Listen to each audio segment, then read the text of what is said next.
You've begged. You've pleaded. You've waited for a miracle that never came. You said all the right words, lit all the right candles, and still nothing changed because wishing isn't working. Prayer fails when it replaces personal responsibility. Every breakthrough you've ever dreamed of is waiting, but not in the clouds. It's waiting in your choices, your habits, your relentless action. This isn't about losing faith. It's about using faith correctly. If you want change, stop praying for results and start doing what actually works. Asterisk prayer is not the problem. Passivity disguised as prayer is. You sit there, eyes closed, hands pressed, whispering for a door to open, but you haven't moved your feet toward the handle. The door was never locked. You just never turned it. That stops today. You don't need divine permission. You need personal discipline. That's the key. Discipline is the universal language of transformation. It's louder than words, louder than requests, louder than fear. Every single breakthrough in your life will come from one thing: movement. Sustained, focused movement. Faith is not about waiting. Faith is about moving before you're ready, before it's convenient, before it's comfortable. You have a choice. Every day, every moment, every hesitation is a choice. You can spend your time asking for change, or you can spend your time becoming change. There is no middle ground. A man praying for strength while his gym membership card lies untouched in his wallet. He prays for confidence while scrolling through social media, comparing himself to people who have already done the work he's avoiding. That's not faith. That's fantasy. Faith without follow-through is entertainment. You must build what you beg for. That weight you want to lift? Lift it. That business you want to start? Start it. That life you want to live? Live it. You keep asking for courage? But courage arrives only after action. You won't feel brave first. You'll feel fear first. Then you'll act in spite of it. That's bravery. That's the formula every single time. Stop praying for clarity and start creating motion. Clarity comes through movement, never stillness. The fog doesn't disappear before you move. It disappears because you move. You have a choice: wait for a sign or be the sign. That's the line you'll hear again and again. Because it's not empty motivation, it's mechanical truth. Movement generates meaning. Motion builds momentum. No movement, no miracle. And yes, that's going to offend some of the old thinking in you. The part of you that thinks the universe is holding back blessings until you've suffered enough. It's not. The universe doesn't deal in pity, it deals in principles. Every principle rewards the one who practices it. Think about it. Athletes don't pray to get faster, they train to get faster. Entrepreneurs don't meditate on revenue, they build systems and sell value. Artists don't wish for talent, they practice daily until practice becomes talent. Every workout, every rehearsal, every late-night study session. It's prayer in motion. Let's call things what they are. You don't need divine rescue. You need discipline rehearsal. You need the repetition of action until it becomes faith in motion. You pray for confidence, but the only way to get confidence is to act without it. You don't need more self-belief before you move. You build self-belief by moving. That's the reversal nobody teaches you. Stop asking for strength to appear before you start. Start, and strength will appear. You may say, I don't know where to start. Start anywhere. Get messy. Get moving. Perfection is just procrastination wearing spiritual clothing. I've seen it too many times. The person who waits until the website is perfect before launching never launches. The person who rewrites the same first chapter for years never finishes a book. The person who keeps waiting for a word never hears one because words come after you've already moved. You don't need motivation. You need direction. You don't need a miracle. You need movement. That's the key. So let's define what acting actually means in your real, physical daily life. Acting means moving with intention no matter how small the step is. You want to get fit? Don't think about the gym. Go for a 10-minute walk right now. You want to make more money? Don't fantasize about millions. List 5 skills you can sell this week. Action is the corrective to overthinking. When your faith feels weak, act anyway. You'll find your faith on the other side of motion. Action is the remedy for doubt. Action is what bridges your faith from invisible to physical. Stop asking. Start scheduling. Start structuring. Stop praying for willpower. Build an environment that makes willpower unnecessary. Fill your kitchen with clean food. Turn off notifications. Set your alarm. Build the conditions that make obedience natural. That's how you turn hope into habit. You have a choice. You can be a thinker about action or a doer with results. The world rewards only one. You don't need more affirmation. You need accountability. You don't need someone to agree with your dreams. You need someone or something to hold you to your words. Here's the truth. No one likes to admit. Prayer often becomes the socially accepted form of delay. It sounds noble. It looks humble. But under scrutiny, it's fear. Fear dressed as faith. Saying I'm waiting for a sign often means I'm scared to fail. Admit it now, and its power dies. Courage doesn't wait for certainty. Discipline doesn't ask for validation. You're not supposed to feel ready. Readiness is overrated. Nobody feels ready when they step into their next level. They act, they stumble, they learn, they adjust, and that adjustment is divine guidance. You have a choice. Stay in the comfort of intention or step into the discomfort of action. But remember this, comfort never created a legend. When you move, even the smallest shift changes your psychology. Tiny progress rewires your brain to expect progress. You'll start building proof that you're capable. That proof feeds belief. And belief fuels further motion. That's how momentum is born, not from motivation, but from movement. Don't wait for timing. Timing is decided by the one who starts. Don't wait for help. Help appears when you have already begun. Be the sign. You keep looking for confirmation, but the confirmation was supposed to come through you, through your work, through your persistence, through your refusal to stay still. So, tell yourself this out loud. I am done asking. Say it until you believe it. Say it until it burns. Then move, because the second you move, the universe moves with you. That law doesn't fail. It's mechanical. It's predictable. You act, conditions adjust. You don't act, nothing happens. Every time you pray without action, you press pause on your own potential. You've got to recognize how much energy you waste in hesitation. Every minute spent waiting for the perfect answer is a minute stolen from progress. Make a decision. That's the key. Action doesn't guarantee success, but inaction guarantees regret. And understand this. Change doesn't begin the moment you finish this chapter. Change begins the moment you stand up and do one thing differently. Send the text. Apply for the job. Open the book. Step into the gym. Wake up earlier. Engage the next move. That's what start acting means. It's not philosophy. It's not theory. It's repetition. You act and keep acting until execution becomes identity. This is what real prayer looks like now. Not on your knees, but on your feet. Not begging, but building. Not waiting, but working. Your schedule is your altar. Your effort is your offering. Your results are your testimony. Stop asking. Start acting. Say it again. Stop asking. Start acting. That is your new mantra. That is your new rhythm. That is your new faith in motion, because the doors you've been waiting to open have been waiting for you to knock.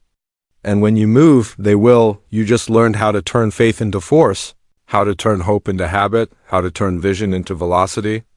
You mastered the truth that answered prayers are built, not granted. Now that you've started acting, it's time to master consistency, the force that turns daily motion into unstoppable momentum.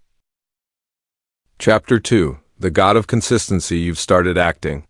Good. Now let's talk about staying in motion. Because a burst of energy means nothing if you can't sustain it. Momentum isn't built by emotion, it's built by repetition. That's why consistency is the most divine force on earth. Consistency is creation's true miracle. The sun rises at the same time. The tides obey cycles. Nature itself runs on unbroken rhythm. And so must you. You have a choice, live by impulse or live by pattern. One builds a life. The other burns one down. That's the key. You've seen it before. People get fired up after a seminar, a sermon, a motivational video. They promise big things, then fade by Thursday. Why? Because inspiration is cheap. Consistency is currency. Stop confusing motivation with movement. Stop waiting to feel ready before repeating the work. Consistency doesn't ask how you feel. It asks what you scheduled. Emotion is the engine for beginners. Discipline is the engine for finishers. You don't need another emotional high. You need a habit. You don't need a miracle. You need a method. That's the truth of consistency. It's mechanical, not mystical. When you repeat action long enough, the universe begins to predict your behavior and opens doors to match it. People call that luck. It's not luck. It's momentum recognizing pattern. You have a choice every day when your alarm rings. The world is divided right there. Some people hit snooze, others hit life. Which one are you? Let me give you the formula. One small, repeatable act done daily beats one grand gesture done rarely. Consistency compounds. Think of a single drop of water. It's harmless. But drop that same water on rock over time, and the rock gives way. That's why some people look talented. They're not. They're just consistent long enough for the world to start paying attention. Stop apologizing for slow progress. Start celebrating steady progress. Speed doesn't matter. Direction does. Look at any elite performer. Their success isn't random, it's rhythmic. They don't get inspired. They get scheduled. A professional treats practice like prayer, non-negotiable. Every day, same time, same focus, same intent. That's the mindset you must adopt. Devotion to discipline. You don't show up when it's convenient. You show up because it's commanded. By you, for you, you have a choice. Chase excitement or chase excellence. Excitement fades. Excellence compounds. When people pray for breakthroughs, they often want outcomes without ownership. They want harvest without habit. But nature doesn't break its own laws. You cannot plant occasionally and reap consistently. Faith without discipline is a wish. Discipline is the visible proof of invisible belief. Let's talk about habits, the invisible architecture of consistency. You don't rise to your goals. You fall to your systems. You must organize your life to make right decisions automatic. That means protecting time blocks as sacred. Honoring morning routines as covenant. Scheduling recovery as responsibility. This is how you worship progress. Not with words, but with structure. Do you know why so many quit? Because they treat effort as a feeling, not a function. They show up when they feel it. But consistency isn't about feeling, it's about finishing. The true gods of success, the ones who create, dominate, expand, are not the loudest. They're the most consistent. They grind when unseen. They repeat what works. They're not chasing intensity. They're refining consistency. Intensity gets applause. Consistency gets results. Stop glorifying the grind and start respecting the routine. The grind burns you out. The routine builds you up. You don't need more grind energy. You need more repeatable structure. A process you can depend on when motivation disappears, which it will, because it always does. Motivation is weather. Discipline is climate. And here's the paradox. Consistency looks boring. It feels monotonous. That's how you know it's working. When you start finding comfort in repetition, you've entered mastery. Think of a pianist practicing scales. It's not glamorous, but those scales become symphonies. Think of a runner repeating miles in silence. Those miles become medals. You must learn to love boredom. That's the training ground for greatness. You must fall in love with monotony because that's where 99% of people quit and where the 1% begin. You have a choice. Quit or continue. Lose interest or build history. Every day you repeat success habits. You tell the universe, I'm serious. And the universe responds to seriousness. It rearranges circumstances around endurance. When you stay consistent, the waves of doubt hit you differently. They don't drown you anymore. They sharpen you. You've endured before. You'll endure again. You don't need to chase balance. You need to chase rhythm, and rhythm comes from routine. So make your new commandment, same time, same effort, every day. No skipping. No, I'll do it later. Later is the graveyard of progress. If you miss a day, restart immediately. Never miss twice. Missing once is human. Missing twice is permission to decay. You have a choice. Keep promises to yourself or remain a stranger to your own potential. Keep promises and confidence grows. Break them and self-trust dies. That's not metaphorical, that's psychological. Consistency is self-respect in action. You can't respect yourself if you constantly betray your own commitments. Remember this. Inconsistency resets the scoreboard daily. Consistency multiplies your score quietly until it's undeniable. When everything in you screams, "I don't feel like it," that's your sign to move faster. That's your moment of proof. Because consistency isn't built when it's easy. It's earned when it's resisted. That's when your brain evolves. When your character hardens, when your reputation with yourself strengthens, don't just pray to become disciplined. Schedule discipline. Don't just ask to be stable. Build stability through repetition. This is the divine equation. Discipline done daily equals freedom eternally. Consistency liberates you from chaos. It gives you energy because it removes decision fatigue. You don't think you flow. You have a choice every morning. Chaos or clarity? Choose clarity by choosing consistency. So here's your instruction. Pick one act you'll repeat daily. Just one. Reading 10 pages. Writing 1 paragraph. Running 1 mile. Doing 1 sales call. Then guard that habit with everything you've got. Nothing interferes.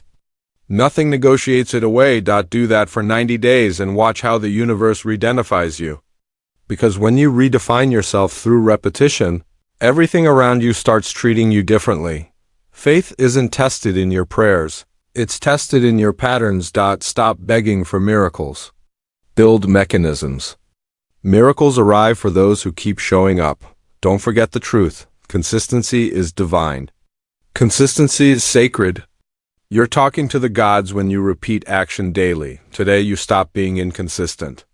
You start being inevitable. Consistency turns ordinary people into unstoppable forces. That's what you're becoming. You've learned to act. Now you're learning to keep acting. And once you master that, you'll step into a higher domain, the one that sets rules for everything else. You've learned that one holy word of progress: routine. Now it's time to reinforce that routine with the one thing that purifies your path. Asterisk, asterisk, you've built consistency. Now let's talk about belief that behaves like truth itself. Asterisk, asterisk. Chapter 3. Belief without work is self-delusion. You say you believe. You post quotes about faith. You talk a big game. But your actions don't match your language, and that's where the truth leaks out. Because belief without work is self-delusion. That's right, it's comfort dressed up as confidence. It's fantasy wrapped in spiritual language. You tell yourself, "I believe it's going to happen," yet you do nothing that proves it. That's not belief. That's denial on autopilot. You have a choice right now. Cling to your comforting illusion or step into your uncomfortable truth. One keeps you safe. The other sets you free. That's the key. The comfort trap is elegant. It feels good to believe. It feels noble to trust. But it's dangerous when trust replaces effort. When you use faith as an excuse not to move, you trade potential for paralysis. You don't get paid for what you intend. You get paid for what you execute. You don't transform by what you know. You transform by what you repeat. Every day, millions of people believe something better is possible, but only a fraction act on it.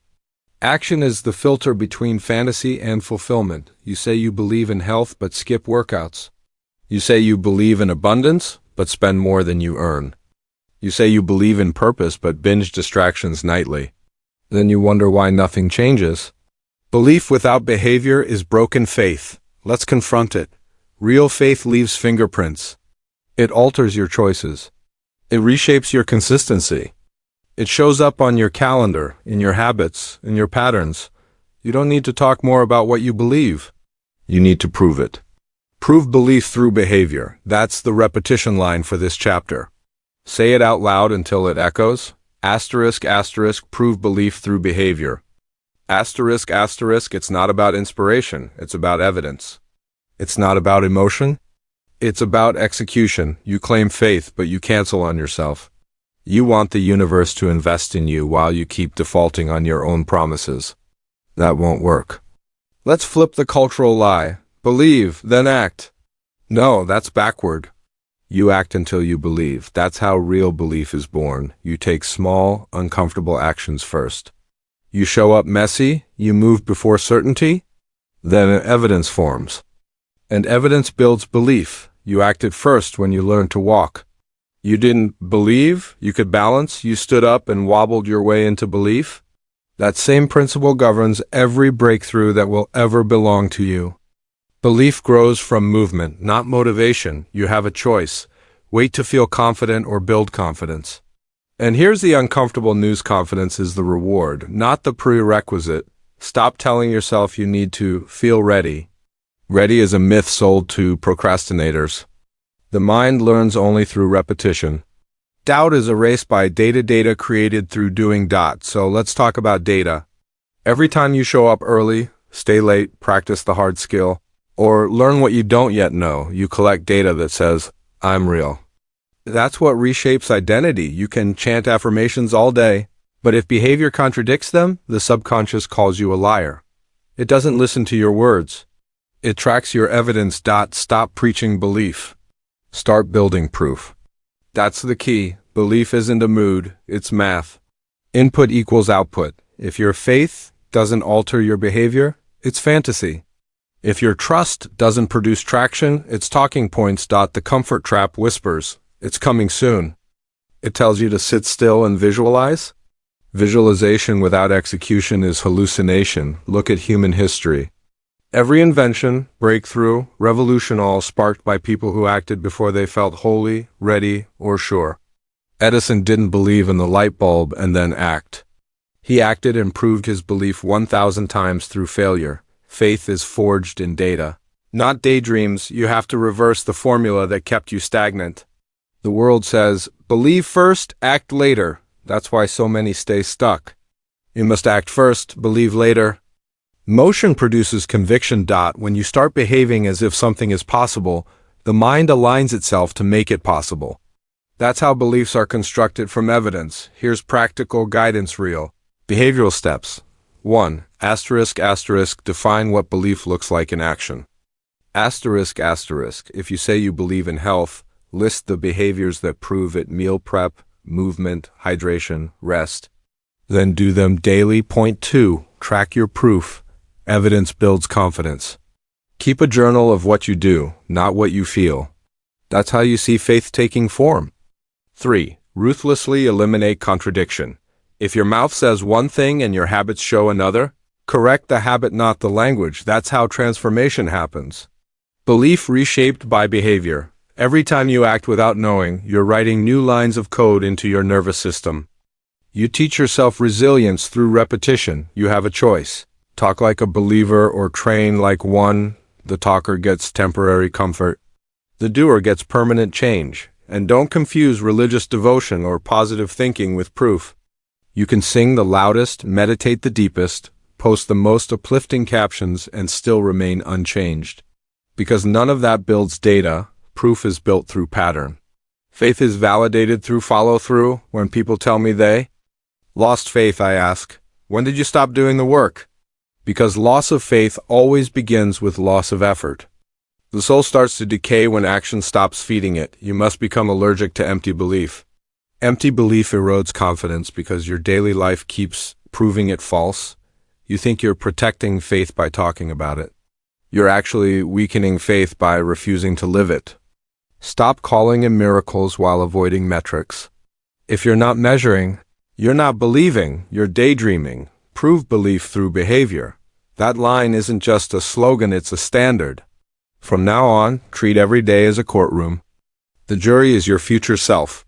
And the evidence is your habits. When you show up, even small, your belief case grows stronger. When you skip, it crumbles. No declarations, no vision boards, no affirmations can cover for betrayal of behavior. Action is the only currency belief respects. People say, I'm manifesting. Fine. But manifestation without method is manipulation of language. The universe responds to energy channeled through action, not apathy. You have a choice.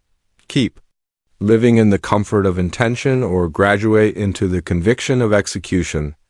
Conviction isn't loud. Conviction is visible. It's the discipline that keeps moving after doubt has spoken. This new way of faith doesn't replace spirituality, it fulfills it. The divine doesn't reward lazy hope. It rewards consistent integrity.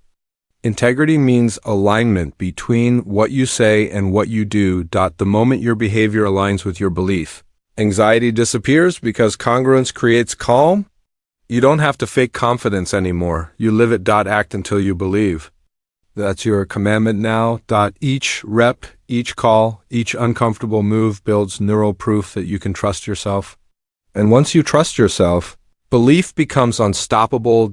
Faith is born from seeing results you created through obedience to effort. That's where peace lives, not in wishing, but in working. This is your awakening. Belief is built through behavior. Faith is proven through evidence. Hope becomes real through habit. Stop chasing feelings. Start compiling facts. When you work, belief follows. When you wait, belief fades. When you act, belief expands. It's mechanical. It's predictable. It's law. You are no longer the person who says, I know it's coming. You are the person who says, I'm building it now. Prove belief through behavior. Over and over until your proof becomes unarguable. Because that's the difference between the dreamers and the disciplined. One talks potential, the other demonstrates performance. So ask yourself this, what does my calendar say I actually believe? If you say you believe in excellence, does your morning routine reflect it? If you say you believe in growth, does your schedule prove it? If you say you believe in purpose, does your work ethic confirm it? Your life will answer before your mouth does. You now understand the comfort trap has been broken. Belief without work cannot live in you anymore. From here on, everything you believe must show up in what you build. You acted. You built consistency. And now you believe through evidence. You've learned to prove belief through behavior. Next, we'll talk about the one thing that sabotages that belief even after you've proven it, the deceptive power of emotion. Chapter 4. Emotion is not evidence you felt it, didn't you? That rush, that spark, that electric surge during a song, a sermon, a seminar. You thought, this is it? My breakthrough is here, but let's tell the truth. By Monday, it was gone. The emotion faded. The change never came. Because emotion is not evidence, that's the trap, confusing a feeling for a fact. Mistaking inspiration for transformation. Believing the moment of energy was the movement of destiny. It wasn't. It was just emotion. You have a choice. Chase feelings or chase proof. The world worships emotion, but results worship discipline. That's the key. Emotion is loud. Discipline is quiet. Emotion starts the race. Discipline finishes it. You can cry, shout, cheer, clap, and still live the same week all over again. You can feel moved and still not move. Stop calling emotional intensity progress. Stop assuming inspiration equals instruction. That's spiritual laziness pretending to be awakening. Emotion isn't the enemy. It's just incomplete. Emotion is fuel, not direction. You must learn to channel it, not chase it. That's where most people get stuck. They wait for excitement to act. They say things like, I can't start until I feel motivated. That's the voice of bondage. Motivation is temporary. Movement must be permanent. You don't need a moment. You need a method. You don't need adrenaline. You need alignment. Because emotion, unchecked, becomes addiction. You can get addicted to inspiration, constantly searching for the next hit, the next quote, the next rush. But growth doesn't live in the rush. It lives in the repetition. You have a choice, live by pulse or live by principle. Principle says, do it anyway. Emotion says, do it when you feel like it. One transforms. The other pretends. Emotion will tell you you've changed when you haven't. It gives you the dopamine of progress, with none of the discipline. You walk out of that motivational meeting feeling invincible and walk right back into the same patterns. That's why you must train yourself to separate feeling ready from being consistent. They are not the same, let's be clear. Emotion is the spark that can light the fire. But unless you keep feeding it with wood actions, systems, routines, it dies in minutes. So what is the wood? The wood is the repetition of behavior. The wood is doing the work when emotion is gone. The wood is your daily proof. Stop chasing highs. Start building heat. That's how you stay lit long term. Think of every person who's ever succeeded. They all had emotional moments, sure, but their real wins happened in silence, long after emotion left. The athlete waking up sore. The writer staring at a blank page. The entrepreneur facing rejection after rejection. Their power wasn't emotion, it was endurance. You have a choice. Drown in the highs and lows or commit to constancy. Consistency doesn't feel exciting, but it always delivers. Emotion doesn't make bills disappear. Execution does. Emotion doesn't build muscle. Reps do. Emotion doesn't write the book. Sitting down every single day does. Your life doesn't respond to how you feel. It responds to what you do. I'll say that again because it's the entire shift you need to make. ***, your life does not respond to how you feel. It responds to what you do. ***, that sentence is liberation if you let it be. It means your emotions can't stop you unless you obey them. It means you can act powerfully even on the days you feel powerless. You don't need to feel brave to do the bold thing. Do the bold thing and courage will follow. You don't need to feel confident to lead. Lead and confidence will catch up. Emotion follows motion, not the other way around. That's the reversal that frees you from inconsistency. Stop outsourcing your progress to your mood. Show up regardless. Maturity is showing up without the firework display of emotion, when you no longer need energy to follow through. You've stepped into mastery. Emotion tells you, you made progress today because you feel good. But evidence asks, where are your results? Let results be your validation. Not vibes. You may love those emotional surges. They remind you you're alive, but don't confuse aliveness with effectiveness. Being moved is not the same as moving forward. Remember this pattern: emotion sparks, discipline sustains, results confirm. Skip any step and you'll stay stuck in the cycle of almost. Emotion will whisper, you're doing enough. Evidence will expose the truth. When you catch yourself chasing the next rush, stop and ask, what do my actions say I actually value? Because emotion lies, behavior tells the truth. Prove belief through behavior, not through temporary adrenaline. That's how you protect progress from emotional sabotage. Emotion says, today's a bad day. Take a break. Discipline answers, today's the test. Keep going. You have a choice every morning. Obey the mood or obey the mission. The mission wins every time. Here's the behavior. Prescription. 1. Schedule execution. Don't rely on feelings to decide when to work. Schedule it, commit to it, no debate. 2. Measure action, not emotion. Track habits, not mood swings. The scoreboard doesn't care if you were inspired, it only counts effort. 3. Reward follow through. Give yourself credit for consistency, not excitement. That's how you retrain the brain, by celebrating. Discipline over dopamine. When you stop being fooled by feeling, you become unstoppable. You can finally build something bigger than emotion, something permanent, because emotional energy is seasonal. Principles are perennial. Emotion burns hot, then dies. Principle burns steady. Forever, you have a choice. Feel temporary victory or live, permanent victory. Refuse to confuse inspiration with instruction. Inspiration tells you what's possible. Instruction tells you what's required.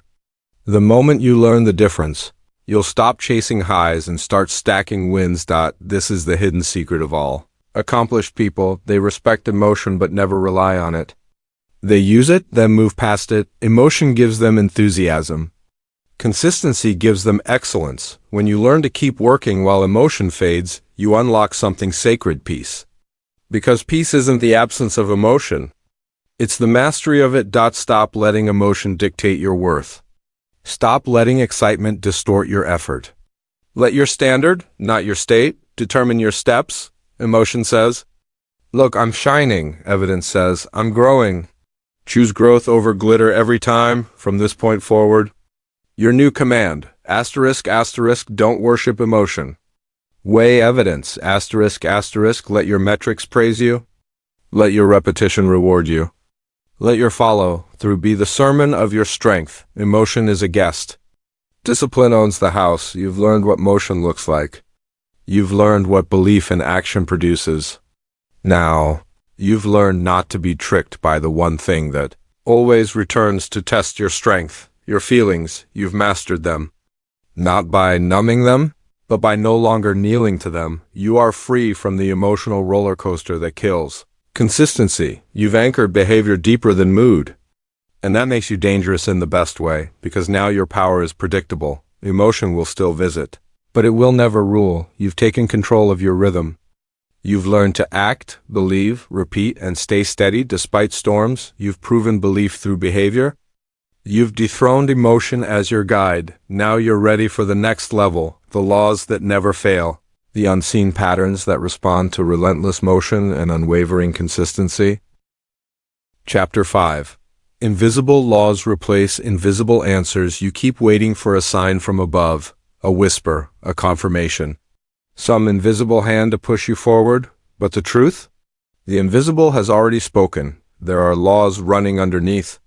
Everything you see, systems built into existence that never take a day off. Gravity doesn't take weekends off. Time never forgets to keep moving. Cause and effect never freeze for your feelings. That's the system, and here's the part you must understand. The universe doesn't play favorites. It runs on principle, not personality. Principles don't pick favorites. That's the line. That's the truth. That's the law. You have a choice. Keep begging for invisible answers or start mastering invisible laws. One keeps you waiting. The other keeps you winning. You've been trained to think the universe is emotional, like if you cry hard enough, scream loud enough, kneel long enough, it will move things for you. But gravity doesn't bend for tears. Effort bends gravity. Action changes orbit. The universe doesn't respond to mood swings. It responds to movement. You want more income? Study money. Serve better, deliver value. The law of exchange doesn't care who you are. It rewards whoever obeys it. You want better health? Respect the law of input and output. Energy in, energy out. The scale doesn't feel pity. It computes data. Stop calling bad luck what is really broken law. Stop accusing heaven of silence when it's just cause and effect demanding consistency. Principles don't pick favorites. The person who studies daily will always outpray the one who waits for miracles. The one who practices every day will always outperform the one who visualizes mastery without repetition. You cannot outwish a worker. That's the uncomfortable beauty of these invisible laws. They guarantee fairness, but they erase excuses. This is not punishment. It's precision. Every outcome in your life right now is evidence of a principle obeyed or a principle ignored. That's not harsh, that's empowering. Because once you understand the laws, you can predict your results, you can stop crying over outcomes and start charting them. Gravity doesn't care if you believe in it, it keeps pulling.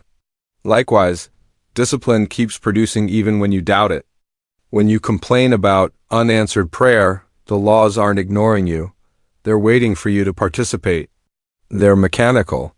They're always on. The truth is, every single law of progress is available to everyone equally, all the time.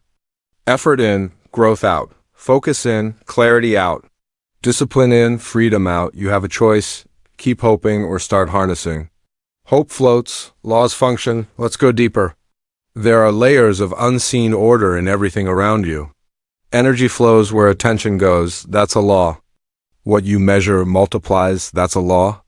You can't reap before you sow. That's a law. And laws are not personal. They don't bless saints and punish sinners. They bless efforts and punish neglect. Asterisk, asterisk, principles don't pick favorites.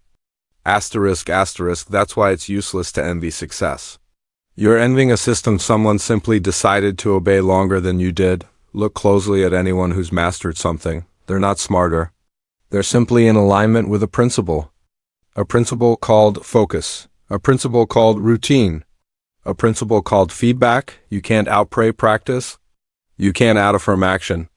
You can't shortcut a structure, and once you stop taking outcomes personally, freedom begins, because failure isn't personal, it's just proof you violated a principle.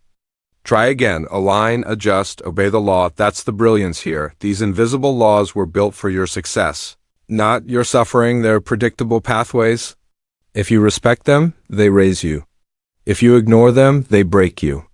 You have a choice, learn the rules or keep losing to them. Let's make it real. Imagine two people. Both want the same goal: financial stability. One wishes, the other studies. The wisher buys motivational books but never opens them. He declares abundance but never budgets. The student learns finance, tracks expenses, builds side income, compounds skills. 5 years later, who's blessed? Neither one was chosen. One just honored law. The other waited for magic. Principles don't pick favorites. The same applies to fitness, relationships, careers. You can't pray the wait away. You can't hope your marriage heals while avoiding conversation. You can't attract opportunity while rejecting responsibility. There are no loopholes around law. Effort is the admission ticket. That might sound strict, but it's actually the most liberating news you'll ever hear, because it means anyone can do it. You don't need a secret code. You don't need luck. You need obedience to process. Once you understand process, you end confusion forever. You no longer waste energy asking why not me? You know exactly why and exactly how to fix it. This is where belief becomes physics. Energy returns equal to the energy you invest. Every action you take sends a signal to the system, and the system replies in kind. You can't fool it, and you can't flatter it.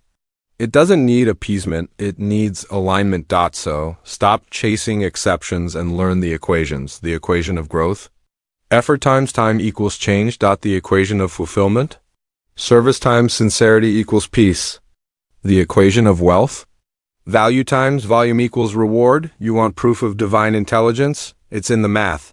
Predictable, impartial, perfect. Principles don't pick favorites. The people you admire aren't lucky, they're lawful. They know that. Consistency, honesty, learning, and service always cash their checks eventually. And for you, the turning point comes in this moment. When you stop praying for rescue and start aligning with reality, the universe isn't a wish granter. It's a response mechanism. It mirrors you back to you. You give it effort, it gives you echo. That's why your new practice is simple. Stop judging your worthiness and start tracking your adherence to principle. Instead of, why isn't this working? Ask, what am I ignoring? Instead of, when will my turn come? Ask, which law have I stopped obeying? Because laws never skip turns. They don't expire, they don't forget. They deliver to whoever stays consistent long enough. You have a choice. Keep hoping that exceptions will save you, or respect the rules that shape everything. Exceptions are unpredictable. Rules are reliable. Freedom lives in reliability. Once you surrender to the logic of the universe, you become unstoppable.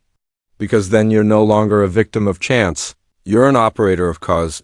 You stop hoping for blessings and start becoming the source of them. And that's what mastery feels like. Quiet confidence that the invisible structure of life is working for you because you're working with it. Principles don't pick favorites, but they always reward the faithful practitioner. Be that practitioner. Stop asking, why haven't my prayers been answered? Start asking, have I obeyed the structure that carries them? Because your effort is the missing ingredient between the wish and the result. There are no invisible favoritism tables in heaven, just invisible feedback loops on earth. Respect them and they'll serve you. Ignore them and they'll humble you. That's not cruelty. That's equilibrium. It means your destiny is not waiting for approval. It's waiting for alignment. So from now on, stop searching for invisible answers. Look for visible laws. Stop treating effort like a gamble. Treat it like a guarantee. You are not left behind. You're just learning physics disguised as faith. Principles don't pick favorites. They only pick finishers. You've learned to act. You've learned to stay consistent. You've learned to anchor belief in behavior and to separate emotion from evidence. And now you understand you're not waiting on chance. You're aligning with law. That's true power. Predictable results from predictable process. Next, We'll talk about what keeps those results flowing. The act of letting go of what locks you down and clearing space for progress to enter. Chapter 6. To receive, you must first release you're still holding too much. Too many doubts. Too many what-ifs. Too much guilt over what didn't work. Too much fear of what might fail next. You say you want new results, but your hands are full of hesitation. You can't hold fear and faith in the same hand. One cancels the other. You have to choose what stays and what goes. That's the law. That's the lesson. That's the key. To receive, you must first release. Say it with me, loud enough to remember. Release before you receive. The universe doesn't operate on clutter. Progress hates congestion. Expansion demands room. You can't fill a cup that's already spilling over with the residue of yesterday. Every fear you keep stroking, every doubt you keep defending, every guilt you keep rehearsing, it's static. Static blocks signal. The universe isn't ignoring you. You've just jammed your own frequency. Release before you receive. You have a choice. Keep gripping the pain that punishes you, or open your hand to the future that's waiting. Release doesn't mean forgetting. It means freeing energy for creation instead of containment. You spend so much effort maintaining what should have been dismantled. Relationships that expired, habits that decay your confidence, commitments that serve no mission, all still taking up bandwidth. That could belong to your next version. You cannot move forward dragging ghosts. Hesitation is a ghost. Guilt is a ghost. Delay disguises itself as patience, but it's just another form of fear wearing a robe of reason. Every great transformation begins with subtraction, not addition. You don't need new instructions. You need fewer interruptions. You don't need another strategy. You need surrender. To receive consistently, you have to release continually. Release old identities. The one who failed is not the one who's acting now. Release the voice that says you should have started sooner. Release the expectation that it should have been easier. Those are just emotional anchors pulling you back into paralysis. Release before you receive. Imagine your life as a room.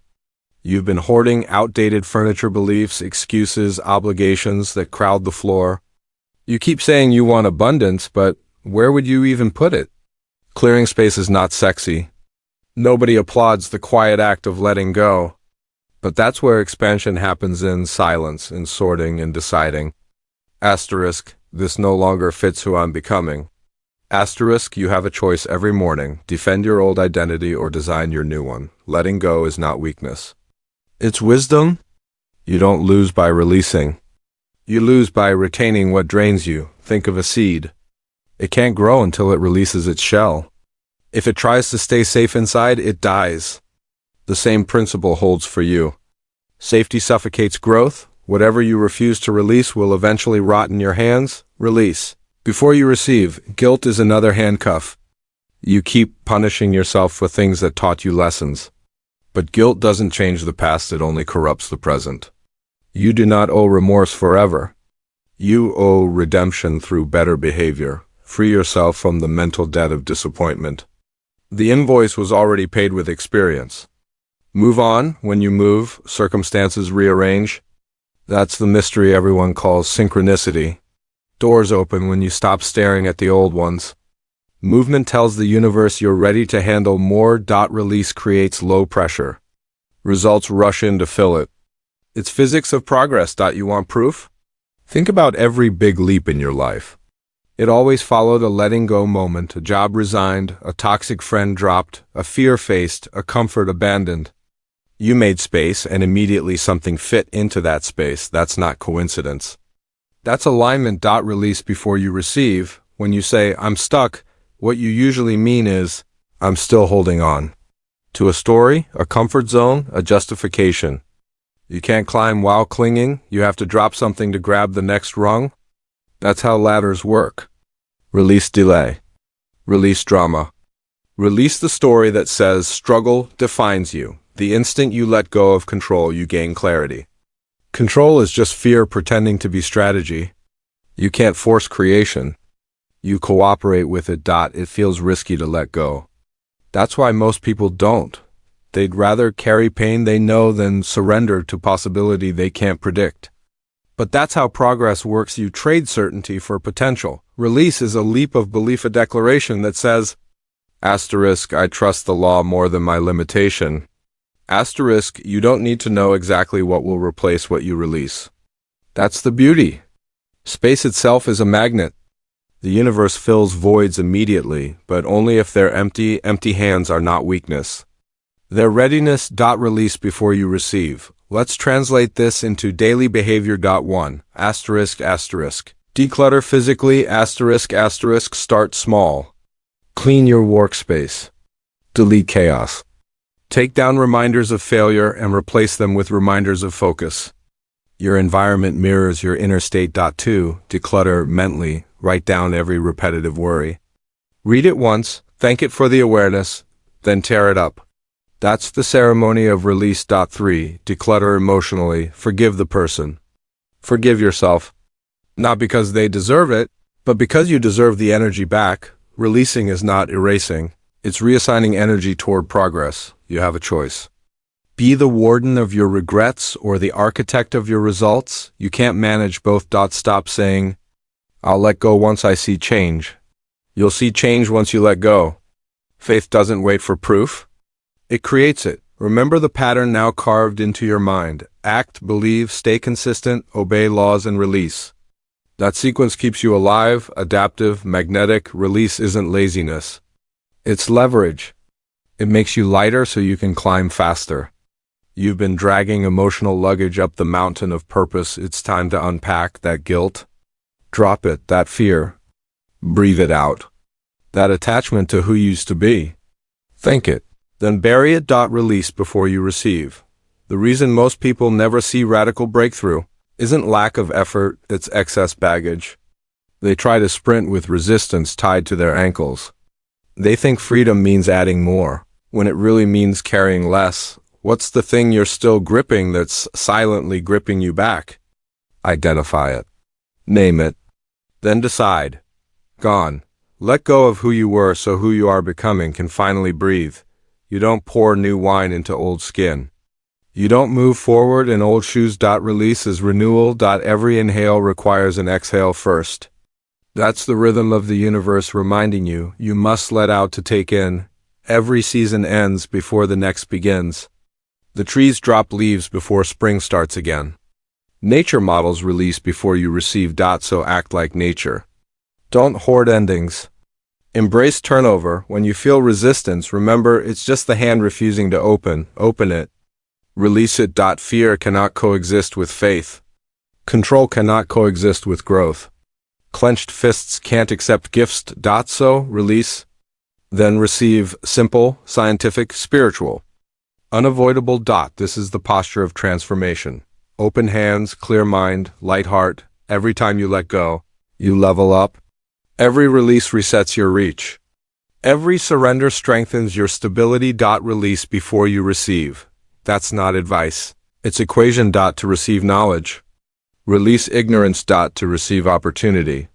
Release idleness. To receive peace. Release pretense. To receive love.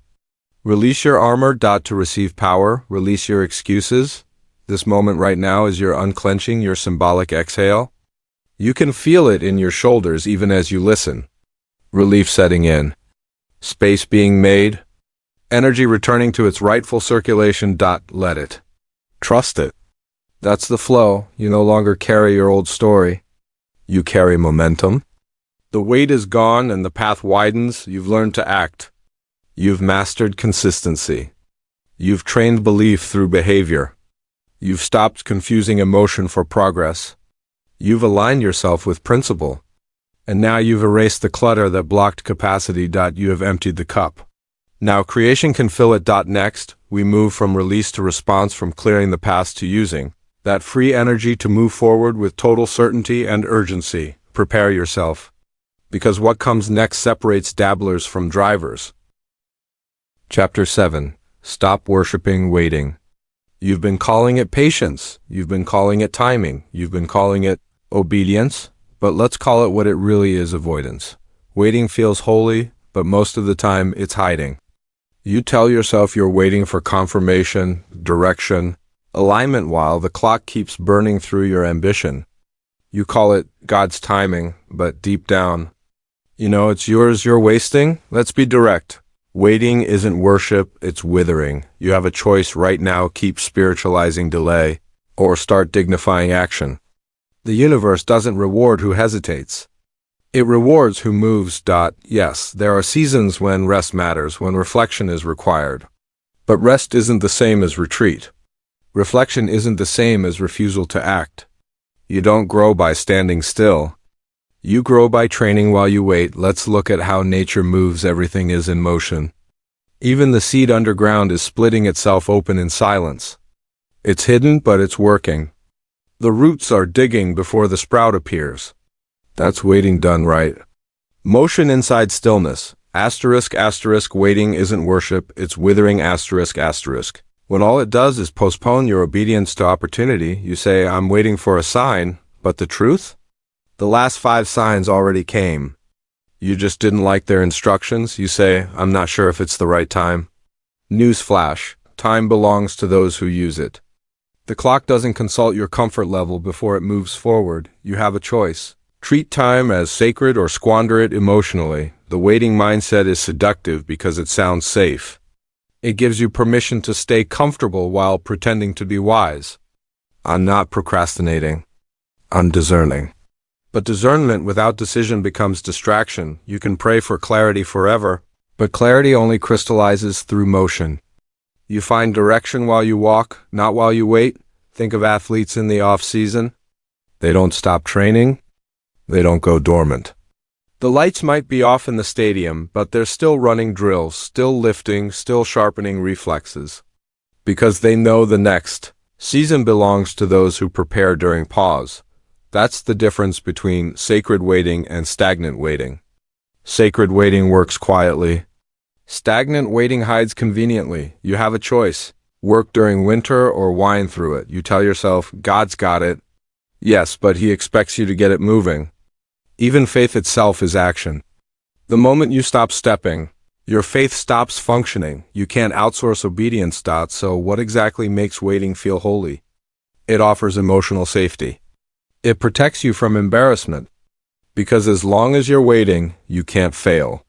Waiting gives you the illusion of control through the avoidance of risk.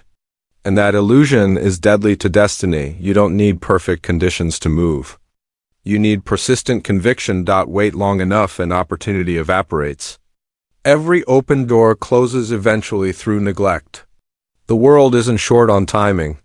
It's short on initiative. Stop telling yourself patience is a virtue when it's just fear wearing scripture. Truth check. Your breakthroughs won't arrive by timing, they'll arrive by readiness. What does readiness look like? Effort, structure, practice, learning, task list, training, rehearsal, even when there's no spotlight. Especially when there's no spotlight. Preparation is motion. So even in apparent waiting, there must be visible work. Read the books. Build the systems. Study the skill. Grind the fundamentals. Lay the bricks before the world asks for your building. That's what it means to move while you wait. Waiting is withering when your hands are idle. Waiting is wisdom when your hands are building. You don't need to know what's coming. Just know you'll be ready when it arrives. That's how you respect time. Here's what happens when you start moving. Life starts reorganizing itself around your motion. Phones ring. Messages appear. Opportunities coincide. Coincidence is simply cause and camouflage, the ones who get. Lucky are just the ones who moved. While others meditated on possibility. Waiting isn't worship, it's withering. Your calling doesn't bloom because you stared at it. It blooms because you watered it through daily work. You have a choice. Become the gardener or stay the observer. Observation alone won't grow fruit. Stop worshiping waiting. Waiting as strategy is self-punishment. The universe rewards rhythm, not restlessness disguised as reverence. Yes, timing matters, but timing has nothing to do with hesitation. Timing is readiness meeting reality. If you're truly in alignment, there's always something you can do, right? Now, always draft, train, simplify. Outreach, learn, practice, organize something. The difference between the Faithful and the fearful is activity during the unknown. The fearful stand. The faithful step. Waiting isn't worship, it's withering. For every person who says, I'm just waiting on permission, there's another getting results because they gave themselves permission. The only timing they respect is commitment. Stop attributing delay to divine design. God's timeline isn't slow. Your movement is. When you move, heaven moves. When you delay, nothing delays but you. Even patience, properly understood, is a verb. Patience is endurance in action. The runner running mile after mile is showing patience, not pause. The artist sketching daily through rejection is showing patience, not paralysis. Patience is pressure applied quietly. Let's bring this down to the behavioral level. 1. Audit your waiting list. Write every goal you've been waiting on. Then list one physical action you could take toward each today. 2. Schedule progress. Turn waiting time into work time. 40 minutes of I'm thinking about it can become 40 lines written. 40 emails sent, 40 push-ups done. 3. Remove the halo from hesitation. Quit calling fear wisdom. Stop flattering delay with spiritual vocabulary. That's your new operating standard. Waiting is only holy if work is happening. The phrase God's delay is not God's denial is true, but only if you're developing during delay. Because denial comes from neglect. Opportunity loves motion. Preparation is proof you deserve it. Waiting isn't worship, it's withering. The moment you label your laziness as loyalty, you lose momentum. Now, I know what you might think, but some things take time. Of course they do. But time should be filled with training. Even seeds need months to sprout, but underground systems are forming. Growth looks invisible until it isn't. Invisible doesn't equal inactive. You're supposed to be underground working while they think it's over. Waiting's real gift. Isn't comfort its conditioning? You have a choice now. Use waiting as workshop or use it as wall. Make it work for you or it will ruin you slowly with softness. The bold truth. Unused time decays power. You've already wasted enough calendars. Pretending caution was wisdom? No more. Redeem your schedule by moving through it. Redeem the moment by filling it with motion. You don't owe the world another prayer for timing. You owe it proof of readiness. When you stop worshiping waiting, you start walking by faith. Faith as verb, not vocabulary. Faith as habit, not hype. Faith moves while fear meditates. Fear says, I'll just wait and see. Faith says, I'll move and adjust. That's real spirituality, motion guided by trust. Not terror masked as patience. Waiting isn't worship, it's withering. Let this be the phrase that echoes in your mind every time you catch yourself hesitating. Say it until hesitation shrinks. The world changes for the ones who use while others delay. So move while you wait. Build while you breathe. Train while the spotlight is off. That's how you make time a teammate instead of a thief. You've now learned how to move in faith rather than freeze in fear. You no longer confuse stillness with strength. You've turned waiting from a defense mechanism into a development plan. You're done worshiping delay. You're done romanticizing inaction. You're done hiding behind the right time. Now you understand, the right time is whenever you decide to move. And when you move fast enough, destiny keeps up. You've learned to release. You've learned to act. You've learned to work inside silence, law, and discipline. There's only one thing left to refine now, the structure that keeps that momentum alive when feelings fade. Chapter 8. Discipline is the highest form of faith. Inspiration is easy. Anyone can feel brave for 5 minutes. Anyone can declare goals when the music is loud or the crowd is cheering. But what happens when it's dark, silent, repetitive, and no one's watching? That's when true belief steps forward, because discipline is the highest form of faith. You say you believe, prove it through your follow-through. Faith is not lightning in your chest. It's the alarm clock you obey when inspiration has evaporated. Asterisk. Discipline proves devotion. That's the repetition line that runs through this entire chapter. Learn it, repeat it. Live by it. You have a choice, live by emotion or live by execution. One makes you feel faithful. The other makes you truly faithful. Look around every strong structure. You admire stands because someone kept showing up after the feeling died. Writers face blank pages daily, not because it's fun, but because they committed. Soldiers train before dawn, not because it's thrilling, but because the mission demands readiness. Parents rise through exhaustion to nurture, correct, guide, and serve not because they're inspired every morning, but because love doesn't wait for mood. It moves through duty. That's faith in its truest expression, execution under boredom. In a world addicted to convenience, discipline is rebellion. Everybody can start when it's new and shiny. Only the devoted continue when it's repetitive and boring. You don't need another jolt of motivation. You need obedience to the plan you already made. You don't need fireworks. You need focus. Discipline kills doubt because it generates evidence daily. Every repetition you keep, every promise you honor, every system you protect writes proof into your identity. Doubt can argue with your feelings, it can't argue with your data. Discipline proves devotion, faith says, I will. Discipline says, I did. The combination turns intention into impact. When you act only during comfort, you worship emotion. When you act regardless of comfort, you worship principle. So let's redefine faith. Faith is not hope shrouded in poetry. Faith is mechanical loyalty to what you claimed was sacred. You have a choice. Measure faith by what you feel or by what you finish. If you measure it by feeling, you'll drift with your moods. If you measure it by finishing, you'll dominate your domain. When people tell me they lost faith, I ask, when did you stop acting? Because faith doesn't die of mystery. It dies of inconsistency. Consistency is discipline multiplied by days. Faith's most accurate measurement is boring obedience. The morning run when no one tracks you. The practice routine after failure. The small savings deposit when the big win hasn't come yet. Those are your devotion signals. When the emotional high of faith fades, discipline keeps devotion alive. Say it again. Discipline proves devotion. If you rely on passion, you run in circles. Passion is seasonal.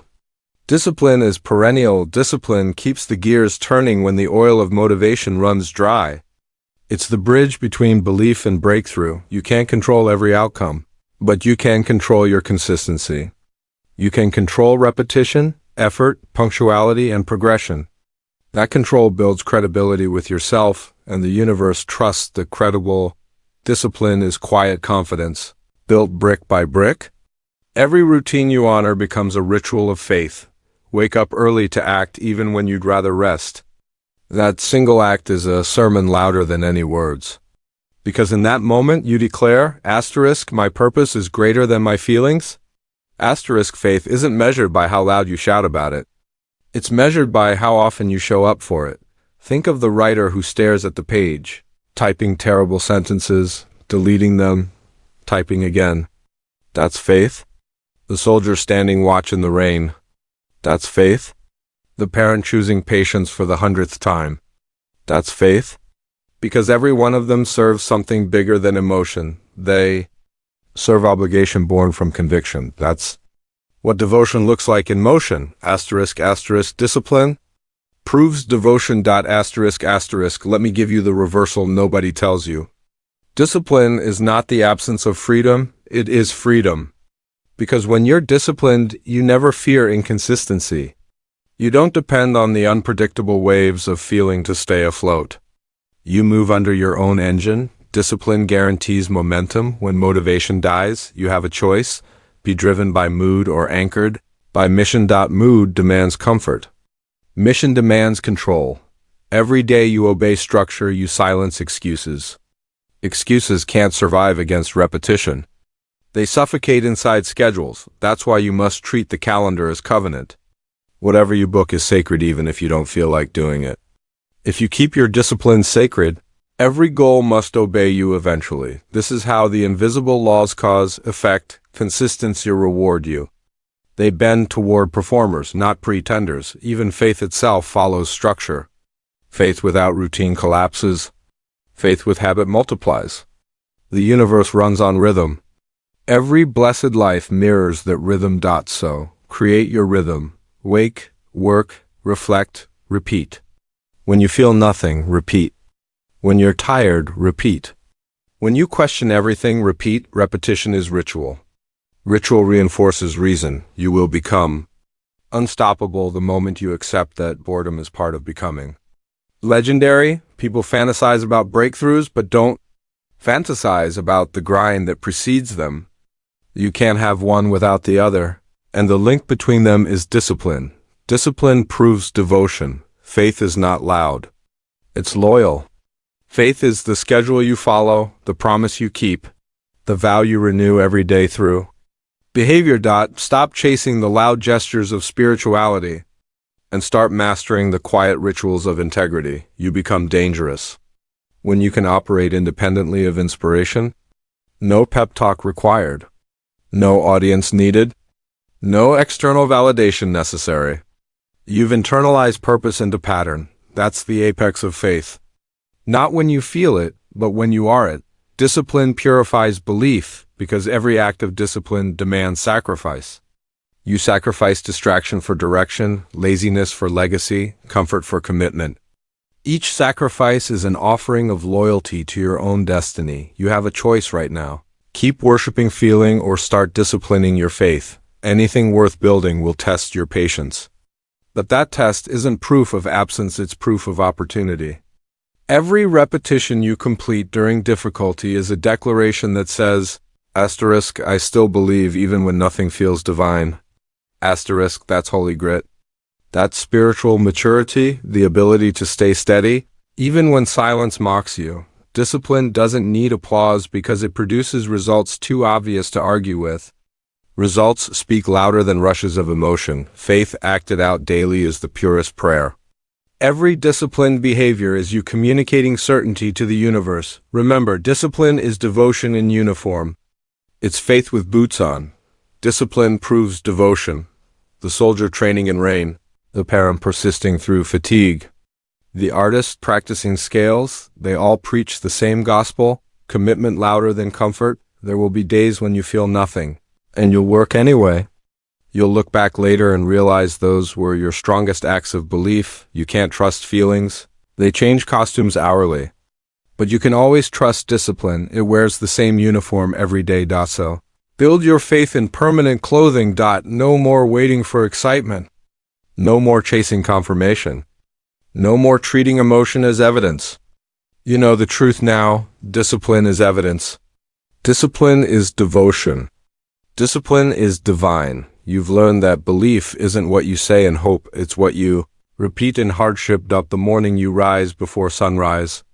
The night you stay at your craft when fatigue whispers, quit. That's you telling the world, my devotion doesn't depend on dopamine. That's unbeatable. And that version of faith, the one expressed through relentless execution, is the one that will never fail you, because everything you've built so far, the courage to act, the habit of consistency, the refusal to hide in waiting, culminates here.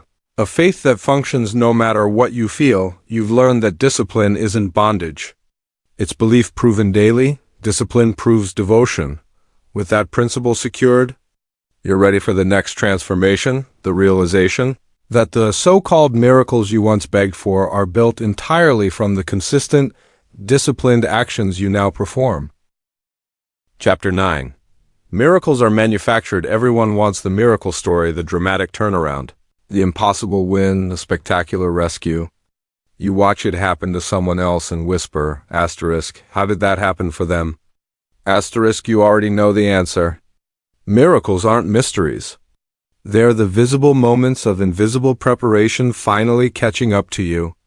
What looks sudden was slow the entire time. That's why I'll repeat this until it's printed into your bloodstream. You made the miracle. The market calls it luck. The faithful call it breakthrough. Both are wrong and right at the same time. It's not luck, it's law. It's not random, it's routine rewarded. Every so-called miracle you admire is nothing more than compounded consistency finally becoming obvious. Let that settle. Everything astonishing in life is just the inevitable blooming of disciplined roots that grew quietly underground. You have a choice: wait for miracles, or manufacture them. One keeps you praying for exceptions. The other makes you the exception. No one teaches this because the idea of divine randomness is comforting. It allows you to stay passive while pretending to be hopeful. Maybe something amazing will just happen. Maybe, but miracles are terrible at finding idle hands. Action attracts alignment. That's the rule. Look at any field, careers, health, relationships. Every so-called overnight success is just the public moment of a private grind. That overnight best-selling author, 10 years of invisible writing, that lucky business owner, decades of learning losses disguised as failure, that miraculous health recovery, thousands of boring food and movement decisions that no one applauded. You made the miracle. Miracles are mechanical. Input creates them. Patience unveils them. You see, every time you obey a principle, discipline, consistency, focus, you bank invisible credit. The world can't see it yet, but it's gathering interest. Then one day it matures and people gasp, "What a miracle!" No, friend, that's just diligence finally visible. Miracles are delayed. Recognition of predictable results. You might think that's unromantic. It's actually empowering, because it means miracles are within your control. They're not favors, they're formulas. That doesn't strip the universe of its mystery. It reveals its fairness. You participate in power by preparing for it. The athlete who trains through years of anonymity manufactures the highlight reel moment everyone else calls divine timing. The singer rehearsing scales while the crowd still mocks dreamers is manufacturing her Grammy. The analyst studying until midnight while his peers relax is manufacturing what they'll later call fortunate promotion. All miracles trace back to maintenance. Performed when nobody cared, asterisk, asterisk, you made the miracle, asterisk, asterisk, you prayed for a better life, then built better habits. That's the formula. You asked for peace, then learned boundaries. That's the miracle's mechanism. You wanted confidence, then kept promises to yourself until results appeared. That's prayer converting into physics. Miracles appear when preparation and timing collide. And timing always honors preparation. You have a choice. Keep admiring other people's results or dissect their effort. People will call you lucky when what they really mean is consistent. They'll tell comforting stories about how the universe chose you. You'll smile quietly because you'll know the truth: the universe didn't choose you. You chose obedience. Luck loves structure. Faith isn't static belief. It's an operating system that compounds until outcomes look divine. So, let's examine how to manufacture miracles in your own life. Practically. 1. Pick the impossible target. You need an aim that scares you, because fear stretches capacity. 2. Design the dull routines. Decide which actions, repeated daily, could move that target even 1 millimeter closer. That's your manufacturing line. 3. Protect the process fiercely. Miracles appear only in environments where the process isn't constantly interrupted by distraction. That's it. 3. Invisible steps that guarantee visible change. Manufacturing miracles looks bland while you're doing it. It feels like monotony. But monotony is momentum in disguise. Every drop of sweat, every page written, every meal chosen, every repetition completed, that's miracle material. Faithful people often mislabel these quiet seasons as stagnation. Nothing's happening yet. Wrong. Everything's happening underground. Roots first, fruit later. You made the miracle. Even recoveries that doctors call inexplicable usually trace back to microscopic obedience, consistent treatments. Nutrition, environment, stress regulation. The outcome looks divine because the process works so well no one remembers the work, and that's the paradox. You must accept. The harder you work by faith, the more others will insist it was chance. Let them. Your job isn't to correct their narrative. It's to keep creating proof. Faith isn't a wish, it's labor sustained by vision. Work is the ultimate altar. Routine is the holiest prayer. You have a choice: crave magic or commit to method. Both use energy, but one ends in envy, the other in empowerment. The real miracle isn't the event. It's the person you became to cause the event. The event fades. The identity stays. Miracles are self-development condensed into a single visible outcome. That's why the emotionally fragile rarely experience them. They Can't stick with the discomfort required to build. Structural certainty beneath surface. Chaos. The faithful worker outlasts the wishful. Wanderer, you can't outpray cause and effect. And you don't need to when you understand them. 'Cause something long enough, and effect appears miraculous. Look across history. Breakthroughs always seemed supernatural to the uninformed. Electricity looked like magic. Flight looked like witchcraft. Healing through science looked like divine intervention. Yet every one was a recipe obeyed, a law respected, a sequence repeated. The faithful engineer is as powerful as the praying prophet because both are activating design. One mechanical, one spiritual, but make no mistake, behind every revelation stands relentless routine. So, declare this: I will no longer wait for miracles. I will manufacture them. That declaration shifts power from speculation to certainty. It turns you from supplicant to strategist, from admirer to architect. Every second spent refining skills is a seed. Every correction applied after feedback is a deposit. Every repetition that replaces reaction is more material for your next miracle. ***, you made the miracle. ***, remember this when success finally catches up to you, when the promotion lands. The body transforms, the relationships flourish, the peace settles in. Don't act surprised. Smile and whisper, of course. Because people who manufacture miracles live in predictability, not surprise. They know what they planted. They recognize the harvest. Miracle thinking without miracle working is fantasy. But miracle working through law and labor, now that's faith with evidence. So, the next time you're tempted to envy someone else's good fortune, zoom in on their daily calendar before the spotlight. That's where faith lived, and the next time someone calls you lucky, thank them. They're acknowledging your discipline without realizing it, because the miracle moments are built from mornings no one saw. Faith in motion creates inevitability. Momentum makes outcomes look effortless. Keep producing invisible effort, and visible reward will follow on schedule. No shortcuts, no secrets, only systems. You've built consistency, law, discipline, and release. Now you see how they converge into outcomes that others mislabel? Miracles, but you'll know better. You don't chase coincidence anymore, you construct it. You don't wish for a breakthrough, you weave it. You don't worship miracles. You work them. Because every miracle in your life from this point on will carry your fingerprints. You made the miracle. And the miracle maker's reward isn't just results, it's peace. Peace knowing cause and effect now dance for you, not against you. Stay faithful to the factory of discipline. Keep pressing. Keep building. You are manufacturing the miraculous every day through obedience. No one sees. You're ready now for the final conversion, the understanding that those who live this way don't just experience miracles. They become them. Chapter 10. Faith that works every time you've believed. You've acted. You've endured. You've built. And now you stand on the edge of the most important truth of all, the understanding that faith isn't something you have. It's something you use, because real faith works. Every time. Not sometimes. Not when the stars align, always. And here's the powerful twist. When faith works, it doesn't just change circumstances, it changes you. Faith that works you. That's the repetition line for this chapter. And it's the heartbeat of everything you've built up to this point. So let's define it clearly. What is working faith? Working faith is measurable by action, feedback, and growth.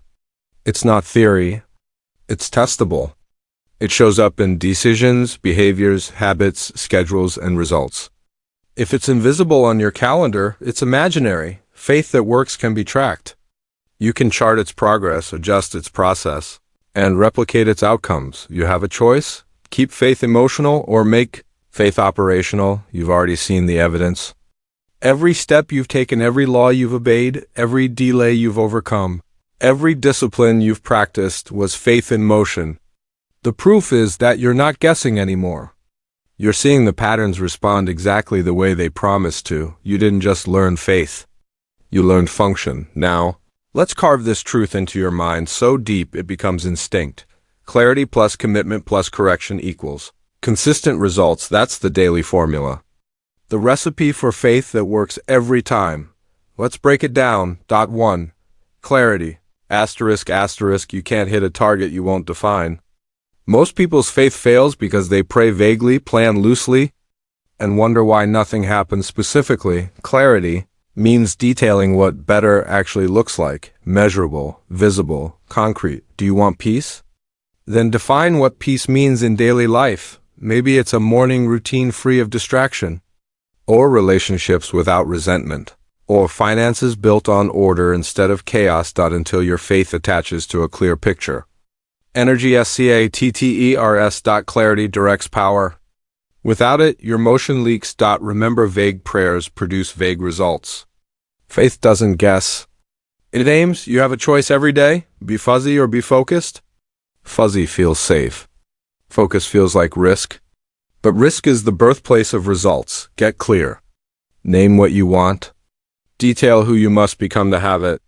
Then engrave it into your plan. That's faith initiating. 2. Commitment. Clarity draws the map. Commitment drives the miles. You can have all the vision in the world, but without sustained effort, vision becomes vapor. Commitment means showing up long after excitement has gone missing. It means no debate with discipline, no negotiation with necessity. Faith proves itself in monotony. Every morning you act on your word. You testify to yourself, my belief is backed by behavior. The people with unstoppable results aren't the most inspired. They're the most consistent. They finish what they start and start what they mean to finish. Commitment makes faith physical. It gives spirit a schedule. Faith that works doesn't crumble under quiet seasons because it's trained for them. It doesn't need motivation because commitment was installed as default. When you promise results to yourself, treat those promises like contracts. Breaking them costs confidence. Keeping them compounds conviction. Faith has to become non-negotiable. That's the muscle that makes movement automatic. 3. Correction. Clarity and commitment get you in motion. Correction keeps you from drifting off course. Every failure you faced so far was feedback disguised as rejection. It wasn't proof faith doesn't work, it was proof you stopped adjusting. Faith that works listens. It measures. It recalibrates. You don't just repeat behavior, you refine it. Every small improvement multiplies momentum. This is where many quit. They mistake correction for condemnation. They let pride speak louder than progress. But humility is the grease that keeps the gears of faith from grinding. You have a choice. Resent feedback or receive it as instruction. When you correct quickly, you evolve constantly.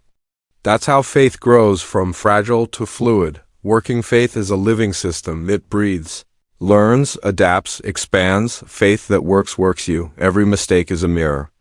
Every success is a signal. Every adjustment is advancement. That's why faith in action is never wasted. Even missteps serve momentum when you're willing to adjust. Now put the equation together again. Clarity plus commitment plus correction equals consistent results. That's your formula for faith in full operation. Faith doesn't fail, it's people who stop applying it accurately. You have evidence now. Action-proved laws respond. Consistency built flow. Release opened capacity. Discipline forced devotion. Cause and effect rewarded obedience. Everything worked not because of random grace, but because of rhythmic faith. Predictable faith. Govern faith. When you live like this, you stop chasing miracles and start expecting outcomes. You stop pleading for help and start producing evidence. This is the difference between the hopeful and the powerful. The hopeful wait for faith to work. The powerful let faith work them. Faith that works you. It molds your schedule, shapes your patience, sharpens your standards. The more you practice faith through action, the less chaos exists inside you, because ordered effort silences doubt. Faith isn't meant to be fragile. It's designed to be a force unshaken, unhurried, undefeated. When done right, faith becomes formula you can count on. Not mystical, measurable, not temporary, teachable. It works because you work it. You're now the operator, not the observer. You no longer pray for movement, you are movement. So the question for the rest of your life isn't, will my faith work? The question is, will I keep working my faith? Because the law never turns off. And when faith works you long enough, certain things happen automatically. You no longer chase clarity. Clarity finds you. Commitment stops being dread. It becomes identity. Correction no longer hurts. It hones you. Consistency feels natural, not forced. That's not motivation, it's evolution.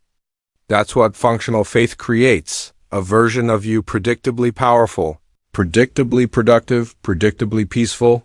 Faith that works you. Faith is a forge. The more you act, the hotter it burns, the stronger you become. This is the closing sequence of all your lessons. Act gives stay, consistent gives align. With law gives release, baggage gives refuse to wait, gives honor. Discipline gives manufacture, miracles gives maintain. Measurable faith. That's the architecture of transformation. There's no mystery left, only mastery. Every time you obey the equation, results are guaranteed. Not eventually, inevitably, because physical reality always bends to structured faith. Every cause still births its effect. Every movement still triggers momentum. You are living proof. You started as a seeker, and you've become a system. Faith that works every time doesn't mean you never feel fear. It means fear never interrupts function. You may doubt for seconds, but output continues. Your habit keeps your hope alive. That's invincibility. When even in uncertainty, you're productive. When even in pain, you're purposeful. When even in silence, you're strategic. You've reached the stage where nothing external determines your internal. Your faith isn't fragile anymore, it's engineered. It's a blueprint of action fueled by belief and maintained through feedback. Working faith is measurable by how much growth you can document month after month. Can you see more skill, more patience, more results? If so, you're operating in law, not luck. Faith that works you. Let that echo every morning as you prepare. Every night as you review. You're no longer the one hoping things will change. You're the one ensuring they do. You're evidence that transformation is repeatable, that results can be designed, that faith is not an accident but an algorithm. You've become the miracle manufacturer, the disciplined believer, the consistent performer, the unstoppable force. Your life is now proof that faith works every time. Because you do, and that's the final realization of this entire journey. Faith isn't magic, it's method. Faith isn't elusive, it's engineered. So, one last time, declare it so loudly it rewires your identity forever. Faith that works me. You have learned, earned, and embodied it. Your miracle isn't coming, it's operating. Now take this working faith into every area of life, and watch results obey your repetition. That's permanent victory. That's living proof. That's you. Asterisk, end of the journey, beginning of mastery. Asterisk. You were never denied. You were distracted. You mistook silence for rejection and inactivity for patience. But now you know better. Prayer fails when it asks the universe to do your job for you. The power you've begged for has always been in your habits, your focus, your repetition, your discipline. Every thought is a seed. Every action is a prayer. Every time you move forward, you communicate with the divine through motion. So don't beg for change, become the change signal. Don't whisper hope, build evidence. These principles don't wait to bless you. They move the instant you move. Now stand up, open your calendar, make the call, send the email, write the first page, start the workout. Because today, you stop praying for better days and start creating them.